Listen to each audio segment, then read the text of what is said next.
TDP ఎంపీలతో పాటు ఎమ్మెల్యేలు మంత్రులు నేతలతో చంద్రబాబు టెలికాన్ఫరెన్స్ నిర్వహించారు. పార్లమెంటు సమావేశాలు అనుసరించాల్సిన వ్యూహాలతో పాటు రాష్ట్రానికి రావాల్సిన నిధులను ఏ విధంగా తీసుకురావాలనే అంశాలపై సీఎం చంద్రబాబు టీడీపీ ఎంపీలకు దిశానిర్దేశం చేశారని విజయవాడ ఎంపీ కేశినేని శివనాథ్ అన్నారు. గడిచిన 7 నెలల్లో రాష్ట్రానికి అనేక నిధులు తీసుకురావడం జరిగిందన్న ఆయన రాబోయే రోజుల్లో కూడా ఇంకా ఎక్కువ నిధులు తెచ్చేందుకు శక్తివంతంగా కృషి చేస్తామని చెప్పారు. వచ్చే 2 నెలల్లో విభజన హామీలో రాష్ట్రానికి రావాల్సిన హక్కులన్నింటినీ సాధిస్తామంటున్న ఎంపీ కేశినేని శివనాథ్తో మా ప్రతినిధి పూర్ణ ఫేస్ టు ఫేస్. మరి కొద్దిసేపట్లో చంద్రబాబు అధ్యక్షతన మొత్తం పార్లమెంటరీ సమావేశం మొత్తం కూడా ప్రారంభం కాబోతుంది. ఇదే అంశానికి సంబంధించి మనతో మాట్లాడడానికి విజయవాడ ఎంపీ కేశినేని శివనాథ్ మనతో ఉన్నారు. ఆయన అడిగి మరి సార్ ఈరోజు మొత్తం మీటింగ్ జరుగుతుంది, అసలు ఏ అంశాలు ప్రధానంగా చర్చించే అవకాశం కనబడుతుంది? రేపటి నుంచి 31వ తారీఖు నుంచి బడ్జెట్ సమావేశాలు ప్రారంభం కాబోతున్నాయి. ముఖ్యంగా ఆంధ్రప్రదేశ్కి రావాల్సిన నిధుల గురించి, అదేవిధంగా ఎన్డీఏ పక్షం తరపున మేము రేపు పార్లమెంట్లో రాబోయే వ్యూహం గురించి, వీటిలన్నింటి గురించి అధ్యక్షుల వారు ఆయన గౌరవ ముఖ్యమంత్రి నారా చంద్రబాబు నాయుడు గారి అధ్యక్షులు తెలుగుదేశం పార్లమెంటరీ పార్టీ సమావేశం జరగబోతుంది. దాంట్లో వారు మేము అనుసరించాల్సిన వ్యూహాలు, అంతేకాకుండా గత ప్రభుత్వం ఎన్నో పథకాలకి సంబంధించిన నిధులు సరిగ్గా వినియోగించుకోలేకపోవడం వల్ల వాటి అన్నీ వెనక్కి వెళ్ళిపోయినాయి.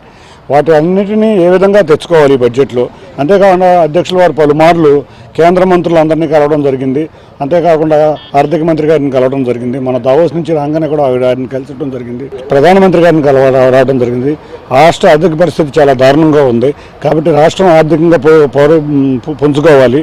అంతేకాకుండా ఇవాళ రాష్ట్రంలో ఎన్నో కేంద్ర నిధులు వెనక్కి వెళ్ళిపోయినాయి గత 5 సంవత్సరాలు. వాటిని అన్నింటినీ సాధించుకునే విధంగా ఇవాళ వ్యూహం ఉండబోతుంది. అందుకే రేపు రాబోయే బడ్జెట్లో మనకి రావాల్సిన నిధులే కాకుండా రేపు అనుసరించాల్సిన వ్యూహం గురించి కూడా వాళ్ళు చర్చించబోతున్నారు. అధ్యక్షుడు, అంటే ప్రధానంగా రాష్ట్రానికి చాలా రావాల్సిన ఫండ్స్ కూడా అటాక్ పెండింగ్లో ఉన్నాయి. వాటిని ఏ విధంగా తీసుకొచ్చేందుకు మొత్తం కూడా ఒక కోఆర్డినేషన్ కూడా ఏర్పాటు చేశారు. ఇక్కడ మంత్రులతో అలాగే ఎంపీలతో కలిసి ఆ శాఖలకు సంబంధించిన కోఆర్డినేషన్ కూడా ఏర్పాటు చేశారు. అయితే అది కొంతమేర వరకే ఫలితాలు ఇస్తున్నాయని మరి గత 6 నెలల నుంచి చూసాం. కేంద్ర ప్రభుత్వం ఎన్నో నిధులు మనకి ఇవ్వటం జరిగింది. తీవ్రంగా చూస్తే మన కూడా విశాఖపట్నంలో కూడా మనం steel plant, Vizag steel plant ప్రైవేటీకరణ ఆగి దానికి కూడా 11,500 కోట్లు ప్యాకేజ్ ఇవ్వడం జరిగింది. రాష్ట్రం మొత్తం మీద పరిశ్రమలకి, ఎందుకంటే మనం 20 లక్షల ఉద్యోగాలు ఇస్తానన్నాను, తప్పకుండా ప్రతిదీ కూడా ఆదుకోవడం జరిగింది. అది డబుల్ ఇంజిన్ సర్కార్ వల్లే సాధ్యమైంది. ఇవాళ రాష్ట్రంలో కానీ కేంద్రంలో కానీ ఎన్డీఏ సర్కార్ ఉండటం వల్లే ఎన్నో నిధులు వచ్చినాయి. తప్పకుండా రేపు రాబోయే కాలంలో మరిన్ని నిధులు రాబోతున్నాయి. రైల్వేకి మీరు చూస్తే విశాఖ రైల్వే జోన్ వచ్చింది. అంతేకాకుండా అమరావతి కొత్త రైల్వే లైన్ వచ్చింది.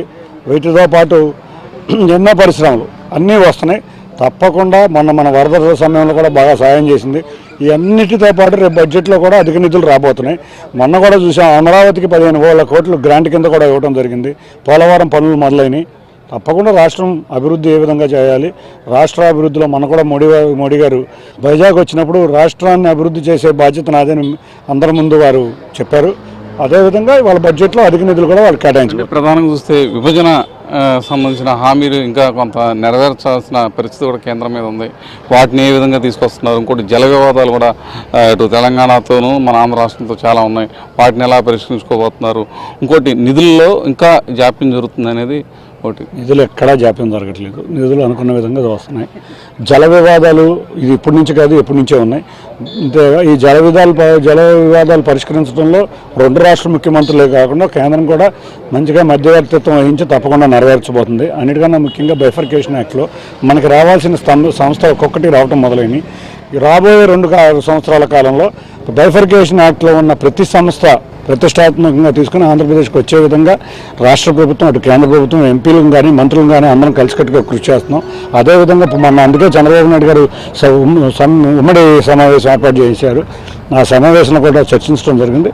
ఇవాళ రేపు రాష్ట్రానికి రాబోయే నిధుల్లో తప్పకుండా భారీ ఎత్తున నిధులు రాబోతున్నాయని మేమందరం ఆశతో ఉన్నాం. ఓకే, ఇది పరిస్థితి. ఏదైతే పార్లమెంట్లో రేపు నుంచి అనుసరించాల్సిన వ్యూహ ప్రతివ్యూహాలతో పాటు వారికి దిశానిర్దేశం కూడా ఎంపీలకైతే ముఖ్యమంత్రి చంద్రబాబు నాయుడు చేయబోతున్నారు. ఎందుకంటే రాష్ట్రానికి రావాల్సిన ఏ అంశాల మీద ప్రధానంగా చర్చించాలి, అసలు పార్లమెంట్లో ఏ అంశాలు లేవనెత్తాలనే దాని మీద మొత్తం కూడా ప్రధానంగా చర్చించే అవకాశం కనపడుతుంది. కిషోర్తో పూర్ణ ఉండవల్లి చంద్రబాబు నివాసం.